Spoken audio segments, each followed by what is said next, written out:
The northeastern state of India, Assam, has been hit by floods. These floods have claimed the lives of 58 people since May. Officials of Assam State Disaster Management Authority said water levels of Brahmaputra and other rivers dipped marginally. Still, the flood situation remained worse, affecting 24 lakh people in 30 districts. Around 39,300 people in the flood-hit area are taking shelter in 247 relief camps.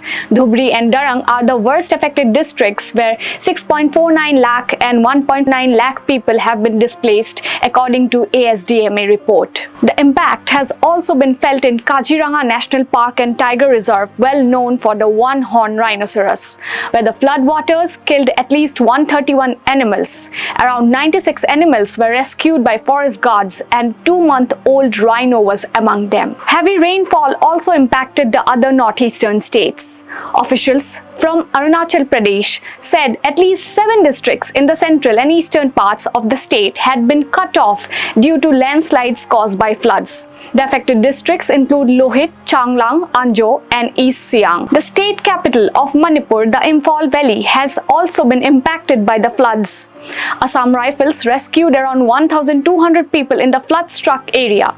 The soldiers have been relentlessly carrying out flood relief under Operation Jal Rahat.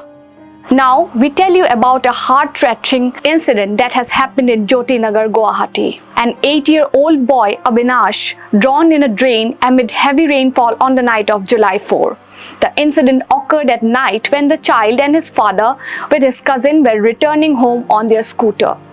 Due to the heavy rain, the vehicle lost its balance. People in that locality reported that his father immediately jumped to rescue his son, but the boy was swept away by the strong currents in the matter of seconds. Following the incident, officials from police and the State Disaster Response Force reached the spot and initiated a search operation. After 4 days, the authorities found the body of the child near the Rajgarh area, which is 4 kilometers away from where he had fallen. Among 34 people who have died in flood-related incidents in Assam, 12 are children. For more news and updates, follow Daily Salar Digital.